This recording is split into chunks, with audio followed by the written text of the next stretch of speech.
gipakita ni Hesus samtang buhi pa siya nga kining nature controlled gihapon sa gahom sa Ginoo.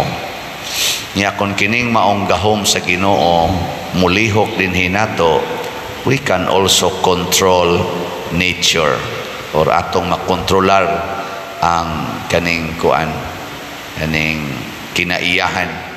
Nahitabo sad na ni Propeta Elias ba to nga iyang gipahunong og dagan ang adlaw diya say usa nga iyang kisa sa tong propeta gipabalik niya ang sa iyas ba to gipabalik niya ang kanini ang siga sa adlaw pabalik. So makontrol ra gid na kamo, nakasuway na mo control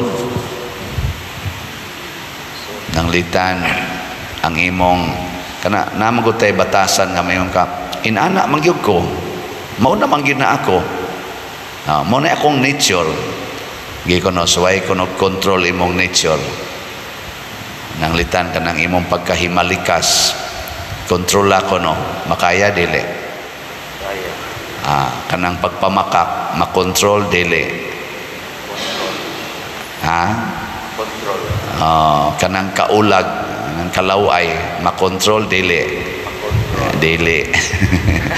kanang pagkadakog kaon sana makontrol dili control na bagoy dili makontrol pero nagkinahanglan taog objective nganong imo nang buhaton nang litan kusog kay kamukaon nya ingno nakas doktor nga kuana ka stage 4 cancer nya kinahanglan minusan ni mong kauna di na ni mo kanon or diabetic na ka taas na kay kag sugar hapit na ka ma-kidney failure kinahanglan likay ni anha patamulikay kon mura na ba og mamiligro na ta og mao nay atong style og dili ganita hasulon sa problema dili sad ta mosangpit o Ginoo mo na ang gahom sa Ginoo dili makalihok hangtod nga naa natas kahadlok mo na ang mga apostoles dire gihuwat gid nila nga mga hadlok na sila una pa sila mosangpit sa Ginoo sa wa pa sila mahadlok og maayo anarang Ginoo diha nila natug kumusta marong Ginoo diha sa imong kinabuhi nagmata o natug labi nagmaayo ang sitwasyon way sangpit Ginoo natug ra gyud hasta pagani ini grosaryo matug lang gyapon matug wa gyud ana bang gitawag nato bag ang gahom sa Ginoo dormant sa atong kinabuhi ug mao nay nahitabo diri sa Sodom and Gomorrah gisgutan sa unang pagbasa kinsa ra may active nga naggamit sa gahom sa Ginoo si Lot ug ang iyang pamilya the rest active kay sila sa ilang pagpakasala siging himog sala ang Ginoo gipakatug lang ug unsa may nahitabo miabot nila ang kadaot ang kamatay ni uwan og asupre nga kalayo tungod kay wa naman sila'y relasyon sa Ginoo mo ni kuyaw kayo mo na ingos Kristo nganong nahadlok man mo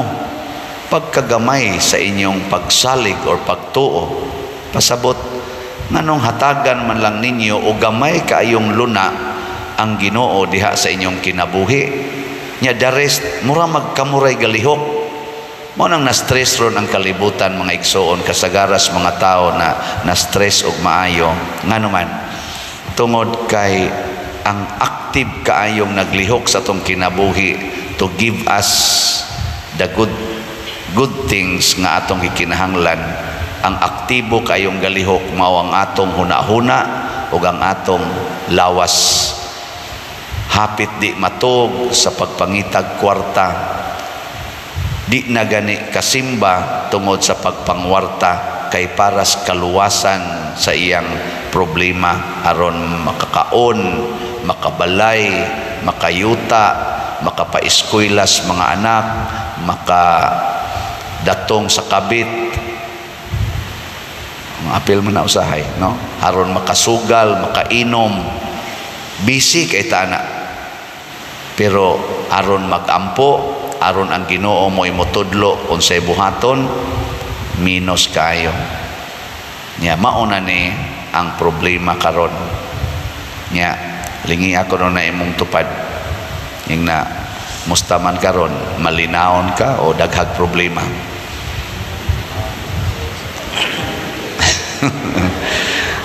Nga na imong tupad, naong palang nako problema nako.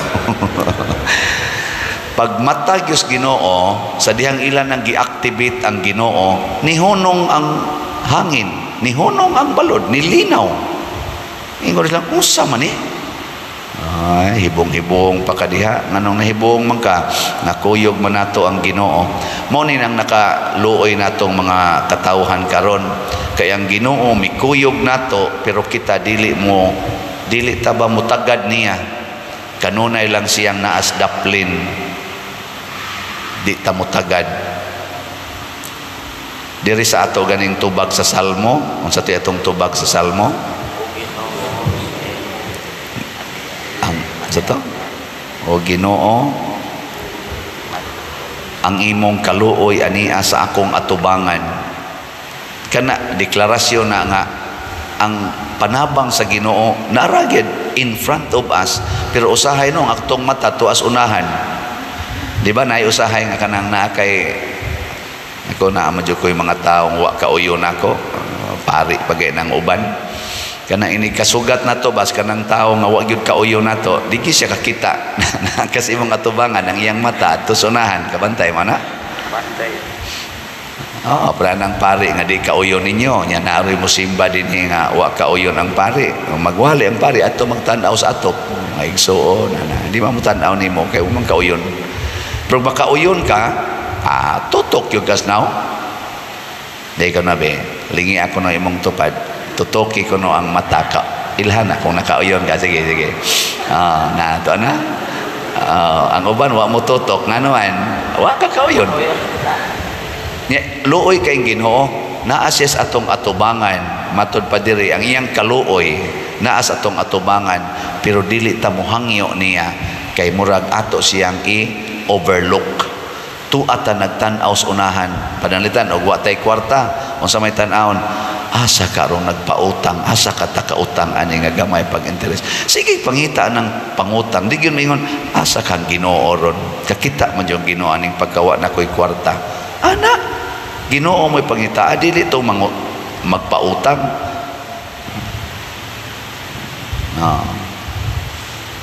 Saman, kinsa man ninyo din hiron ang wagi utang ta sa kamot. Kaya na gini pataas nga way utang duhar sad kabuk ang uban in taon naputos na sa utang. Kanang ni pataas tingali mo tingali na nagpautang. Kinsa ninyo dinhi ang di gyud maningil og utang ta sa kamot. Arang-ara kay daghan ang niisa kana mo na sila mangutangay. So slow kay tanan ang atong kinabuhi. Maubitan na nga kanang kuan, kanang magpatambag nako na amang gimingon nga pader nga naagyan eroy nag-takes nako ngayon siya di lang sa nako dawaton akong bana pader kay nangabit pagyod gibiyaan pagyod ko naa pagid say anak sa iyang kabit niya ang amo pag yung anak nga bugtong namong anak di pagyud ang kunon ingnon pagyud ko nga anak kuno na sa laing laki nya siya noon nga dunay anak sa laing babae mao pagyud mamasangil nako nga ang among anak sa laing kuno ng laki ang iyang binuhatan ari ipahid nako di na madaha pa dire ana siya nya wa pa lang ko mo reply kay naminaw man sa turo no. So ang sakto gyud ana ayaw pagsigi og tan-aw sa dipikto sa imong isig katao unya imo dayong dawaton nga murag gituyo na niya aron ka pasakitan. Unsa may gustos Ginoo sama sa Ginoo magtan-aw siya nato unsay atong panginahanglan aron makatabang siya, dili kay unsay iyang gibuhat para nato, unsay atong mabuhat para sa iyang kaniniang kaayuhan. Tanawa ra gud si Jesus, wa kayo siya nila tagda isip Ginoo. Apan sa dihang nangaratol na sila, niingon ang Ginoo, may ta kay itong ingnos Ginoo ba? Mauna na. Inyo lantang sangpiton og naglisod na mo. Sige, mga mananagat man mo, atubangan ng baod o kanang unos, may laki mga mo. Nganong arima mo musangpit na ko nga panday man ko. Kamo dihay maniho. Wa mo ana ang Ginoo. Pagkakita niya nga naglisod na ang iyang mga kuyog, unya kay bawo siya nga di gid sila kapiog sa mga bawod ug sa hangin, iya dayong gihatag ang iyang makaya aron sila magmalinaon. Sa pagbuhat nato niya na mulihok ang Ginoo din hinato. Nya iniglihok sa Ginoo, ma-amaze ta ba hasta kita mahimong malinaon. Pananglitan kanang banang nangabit. Huna-hunaa ing na ang Ginoo, Lord, hatagi ko sa imong gasas kaluoy. Kana bang palihuka diri nako ang imong gasas sa kaluoy. Kay luoy kay akong bana na duhig sa sala sa pagpangabit, or ang akong asawa na duhig aning sala sa pagpangabit. Unsa may akong mabuhat aron makatabang ko niya. Ana? Tanawa di ba? Masulba dayon ang inyong kagubot. Masulba dayon na ang kadaot sa imo bang kauban sa kinabuhi. Mao na mga anak ninyo ni suyop, kuha na kayo kanang kanang adik na kay ba? Ayaw pagsigingon, asa ko man ni iparihab. Ayaw. Ingnan Ginoo, Lord, unsa may akong mabuhat ani? Ug iparihab wa man sa ko'y kwarta. Nya karon mura naman ikapatyono nako. Tabangi ko nga mahatag nako niya unsay makapahimo niyang malinawon. Ihatag ginas Ginoo. Di gina mahitabong ko. Palabitan nato dinhi, moingon ko nga Ginoo, pagkadako aning mga projects karon sa simbahan. Nya unsa ra may akong kwarta nga ako ganing stipend, wa naman gani ko'y hapit maako, kay ako naman ang gipanghatag tanan, kuwangon pa man. Ana. Saon man ni nako paghimo ing Ginoo baligyag slat. Di sige tag baligyag slat. Nya unsa may nahitabo? Ang namalit malipayon. Ako sad nga namaligya. Kita din hing namaligya. Malipayon sad. Naay kagubot. Wa. Tutok man muna ako. Wa mo mamalit. Sige, ato na sa ning i-update. Ang atong halin as of yesterday sa SBF DAG niabot na og 30,681 ka slots. Pakpak. Nya, gisigihan pa rin akong ihap ang atong 19 slot challenge. So naa na tay 206 ka 19 slot challenge. So pakpak yapon. Simple kayo. Wa kita maghuna-hunaan karon na say gi-introduce ang Ginoo nato nga pamaagi aron ato nang mabayran ang yuta diyan ang kilid, kay ato man ang giambisyonan nga mapalit para sa kaayuhan sa atong simbahan.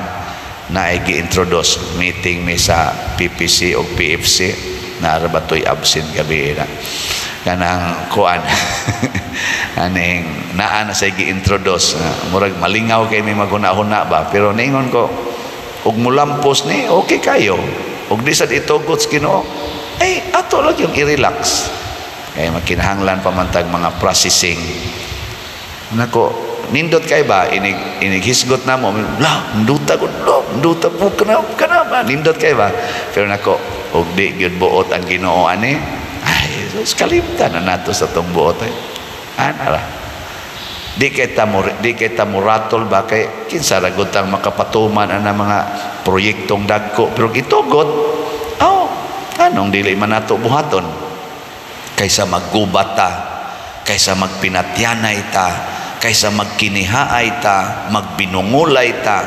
magkinusmuray ta sa atong naong. muratag na igog bagyo og unos, sunugon tas Ginoo ni ana sama sa iyang gibuhat sa Gomora og sa Sodoma. Si Lot, si Abraham nakanunay nakigistorya sa Ginoo, gikuyugan sa Ginoo ngadto sa kaluwasan.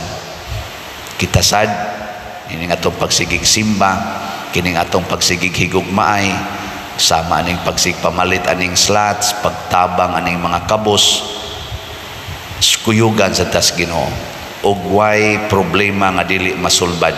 Kay ngano man ang Ginoo mo'y nagkontrol sa tanan, bisan pa ang course of nature kaya niyang usbon, basta lang para sa atong kaluwasan o kalinaw.